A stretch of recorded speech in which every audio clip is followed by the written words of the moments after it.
No, so far so good. Really been pleased with our early October practices. These are kind of the dog days, so to speak, when we've been going since June, and you're getting closer to games. So it's that fine line between you can see the finish line, but you still got a lot of work to do. Overall health's pretty good. TC ended up having just a minor foot surgery last week. He'll probably be looking at maybe a December return, but outside of that, all guys are good, and again have had some really good practices, and looking forward to continue this week. That's Tyler Cochran, DC. Yeah. When he joined the program as later, obviously, can you talk about just what he picked up in that short amount of time, and what you'll miss with him out there? Yeah, I think, obviously, he was all-league player, defensive player of the year, so just his understanding of the game is really high. Great feel, great IQ, just, as an older guy, came from a really good program, so brings a lot of just winning intangibles. He's got a good voice, but, thankfully we've got some pretty good depth, especially at the guard spot. And so we're not going to rush him back, make sure that, he's back 100%. But still expect, when he's here in practice to still have that voice and still have that leadership and kind of that veteran leadership mentality that he has every day. How frustrating is it? I mean, it seems like year after year you're dealing with some sort of injury pre-season. Yeah, I mean, that's part of it, probably better now than later where he's really getting into the meat of the Big Ten season. So more for him, he'd been playing well, had really got his body into good shape. It was just something that, again, it kind of been bothering for a while. I thought he could play through it. And so it's just a little minor setback for him, and we'll be anxious to get him back. When you look at that position, it's probably your deepest. Who are some guys that get benefit? I know probably Isaac, as a freshman, was going to contribute anyway, but he could help you in the backcourt. Yeah, definitely. I mean, if there was going to be a position we took a hit, definitely the perimeter spot as far as just numbers go. But that is the good thing, it's just unfortunate, but it gives another guy an opportunity. So whether that's, Isaac, whether that's KB, whether that's, whoever, one of the older guys, that's the beauty of having some depth now is, hopefully somebody will step up and take the most of it. What were the takeaways from Winners Week and going through that again? I think, this year it was with new guys just understanding the urgency at this league, at this level that you have to have every day. And I think that's the thing we've really been trying to hammer home to guys is that when you do make the jump from whatever level up, especially when you're going up to this league and this conference, you have to have a different mentality to you. You got to have a different will, a different want to, and the urgency every day has got to be there. And so that was kind of really it, just making sure they understood that through just various ways, not only just in practice, but just in every day, whether it's getting up early and having to battle through an entire day, doing it back-to-back. But that's going to be a continued message. It's just the understanding of it's going to be harder than you probably think, and I'd rather have them hit kind of that mental block or adversity now than, come December, January. Anyone's physical shape stand out? Guys done a pretty good job. Maybe Frank, just from the standpoint of he probably had a little bit farther to go than some other guys. Brennan's pretty well-conditioned athlete, so it's impressive to see him go. I think Dawson, obviously is almost like a machine. You got to tell him to slow down. So, his agility and conditioning and his off-season was really good. So he's looked really good, really in shape. And like I said, for the most part, I think our guys have all taken to it and have kind of taken some pride in it. And, we're in a lot better shape than I think we were the previous years. Some of that is just due to, older guys just, again, understand the urgency and be able to compete more. Ben, how ready is a guy like Isaac to be like a major contributor right away? Because you see a guy like Quinn Parrish on the football field and what he's doing. Can you get that type of impact from Isaac? Yeah, I think so. I mean, him and Grayson both have, they're competitors, and so they've kind of risen to the level, and they are the first group that's actually been able to kind of learn under some guys, so to speak, where we haven't had that in the past. And I think what you see with that is when they're pushed by older guys, again, your competitive nature takes over and you rise up to the level. And instead of you being the bar and setting the bar and being the standard, like you're looking up to other guys that have done it to be that. And so they've pushed him every day, and his growth has really, really gone through the roof since June. Same with Grayson. But they wouldn't be at the level they were. I wouldn't be as comfortable if I didn't know that they were going against some older guys every day in practice. I mean, it's a luxury when you could go against 22 and 23-year-olds every day for both those guys and get beat up a little bit and kind of get pushed to it. So and I'm really comfortable with where they're at. I know there's a lot more to go. They both are big pieces of what we're going to do, and I'm just really, really pleased with just kind of how they've developed and how they've kind of fit in our team. Landscape now with roster turnover for almost everybody. You mentioned the old guys. How important is that part of it too, to have a few leftovers who've been around the block to bring the mixture together? Yeah, no, definitely. I think, especially because they've been through it and they know. They know what it takes. They know what it looks like. They know what the habits got to be. They know how I am. So those guys, we have to be able to lean on them to kind of show the ropes and be that standard and push guys because it is a grind. And, again, I think, we got an older, experienced group, but we still have a lot of guys that haven't been at this level. And, again, that's not to overlook anything, but, from day one, even in our exhibition game, that mind frame's got to be working towards just a Big Ten conference type mind frame, and I think you can really benefit from that if you can flip your mindset, and that's 1 through 15 in our roster. So having those older guys, the leadership, the voice, really explaining kind of to all the team what it is, I think is extremely helpful.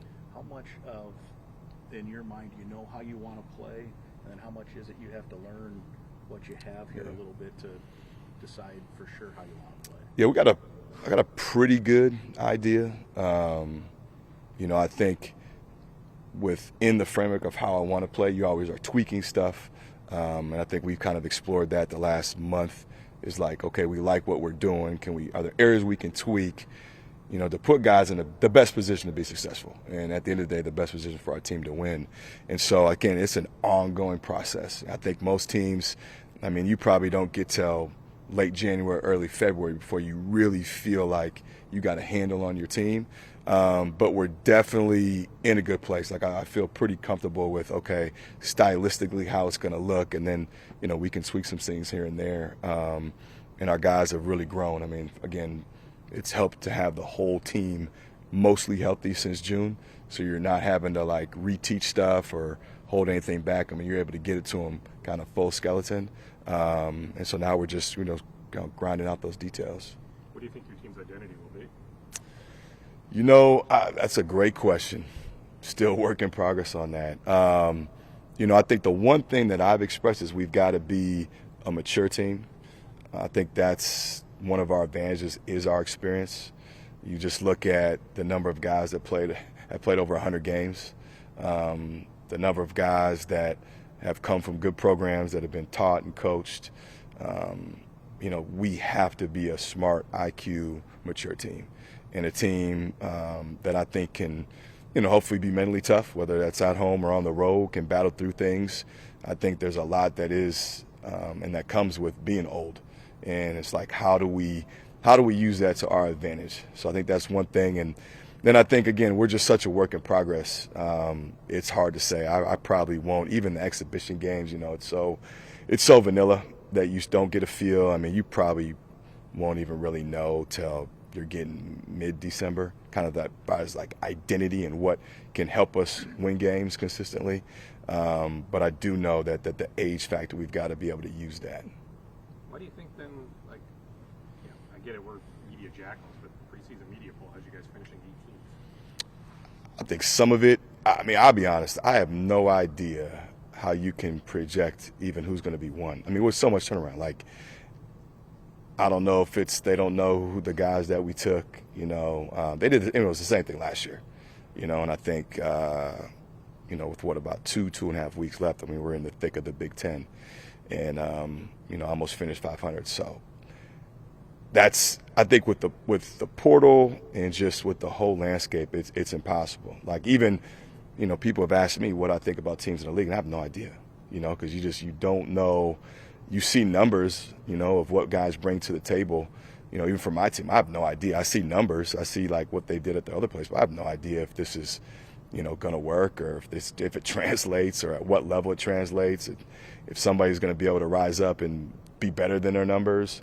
It's just a guessing game. And so, I think you just got to let it play out. But we know as a team, that's the last thing we're concerned with. I think most guys would rather be on that list at the end of the year than at the beginning of the year.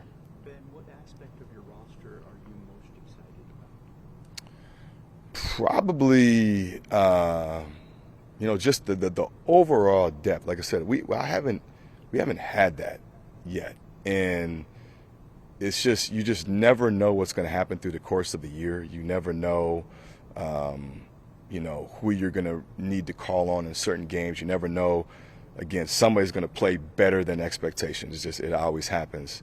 But to be able to have like depth and to go to whether it's your starters or guys off the bench and not feel like you're trying to mask stuff, whether it's offensively or defensively, not worried about, okay, if we can stay healthy the ground of the season, like we can hopefully battle that. That's a good feeling. And now it's, trying to figure out how do you use that to your advantage? Like what are the matchups? What are the combinations that work best? Again, I haven't really had that, that thought or that problem yet. And this would be the first time where it's like, okay, we need to really figure out, what combinations go good? What lineups are good? Is it a big lineup? Is it a small lineup? Who's in those lineups? Who is coming off the bench? And I think those are good problems to have. When it comes to Patterson, what was the recruiting process like with him for a local guy? I think, he's one of those local guys that I know really valued being here, which was a luxury to have.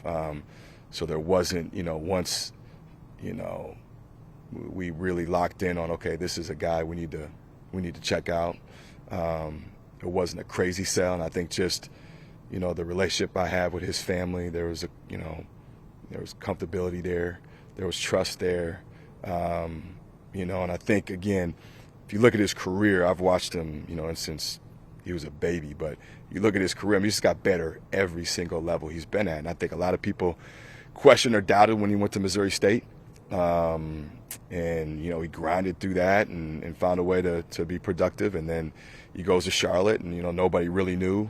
He grinded through that and became really productive, and so that's hopefully the next step is at this level, even though it's a step up, like you're still the same guy and you've proved at every level and you've overcame and you've probably outperformed to outside expectations. I think he's a really confident kid that believes in himself. I know he's really excited to be here and for this opportunity. And so, he's kind of a breath of fresh air in terms of just a guy that he rolls up his sleeves, not a lot of nonsense to him, comes to work every day, loves to be coached, and it comes from being a coach's kid. But he wants to be good. He wants to learn. He wants to improve.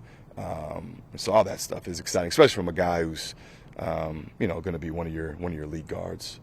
You mentioned to not put too much stock in these two exhibitions. So what do you hope to actually get out of them in terms of the compete and playing against somebody else? Yeah, I think the first thing is just that being able to compete against a different set of bodies. I think I'm definitely going self mode on this one. I'm gonna tell the guys like it's because I got to figure some stuff out. So lineups could be funky, minutes could be funky. Obviously what we run is going to be pretty basic and vanilla. But for me, it's more about just the little things like who is going to compete. Who's going to do some of the detailed stuff that we've been talking about since June. But I need to figure out, and I want to get guys, just used to playing here. I think that was one thing I looked at with kind of those exhibition games. Like, I want guys to play here. I don't want the first time they play here to be in our game or the second time to be in our first real game, especially some of the local guys like Lukai getting a chance to play here early in front of fans and family so that stuff's out the way come game one. But again, it's figuring out rotations. Like, I know what Parker, Dawson, and Mike are going to do. Like, I don't necessarily need to see them in these first couple games, like extended minutes. Like, I don't know what Brennan's going to do. I don't know what Lukai's going to do. I don't know what Trey. I don't know what Frank. I can go on down the line just because I haven't coached them in a game environment. Like, you have an idea, but until you really coach them, it's in a game environment. It's hard to know. So that's really what I'm going to use it for, is to get some of those guys game experience. To hopefully get the young guys meaningful minutes. Get their feet wet. KB, a guy that's been chomping at the bit to play. Like, I want to see him out there playing. And so I'm going to use it for that. And again, I think that will kind of help me a little bit figure out going forward, especially as we approach the first game, just, who can do what. But then again, more so just giving those guys some experience early. Might be a better question as we get closer to Big Ten season, but with expansion now, you may, in years past, you've played most teams twice, and sometimes within a week or two. Now you may have a stretch of 14 straight games where it's a one-off against. Yeah. Does that change approach or workload or stress level? No, I haven't even thought about it. I haven't. I'm not going to think about that till December. Yeah. But it is different. I mean, there's going to be a bunch of new different things this year, but everybody's going through it, so it's not just us. It ain't changing. It is what it is, and you just got to find a way to prep as best you can and get guys ready. But it is going to be a little different when it is a bunch of one-offs, just from the scouting standpoint. It's going to be interesting to see, especially with some of the West Coast teams, is when do you get them on your schedule? Is it after they were home? It was after they traveled? What time is the game here? As far as just their body clock, our body clock, you're trying to figure all that out. But at the end of the day, it's basketball, and we got to do and control what we can control, and that's coaching these guys and just giving them and putting them in the best position to be successful. With Frank, I think you mentioned a few times about wanting to see stuff off the court. What are you looking for him physically to be ready to play? Yeah, I think the challenge for him, because he wanted it, was just like, could you be in the best shape you've ever physically been? And I think he's really taken that personal in a good way. He's really challenged himself. And then the other challenge was, all right, the guy that you were at Canisius, production-wise, not necessarily numbers, but just what you were able to do, can you do that at this stage, at this level? And I know one of his goals is, he wants to be known as an elite rebounder. I talked about, I coached Jordan Murphy, a guy that wasn't 6'8", 6'10", but still was able to get some stuff done. And then just the mental approach for him, again, like everybody, it's one thing to play Syracuse one time. It's another thing to do 20 of them. And so just preparing him for that, and that there's going to be ups and downs. You got to be mentally tough.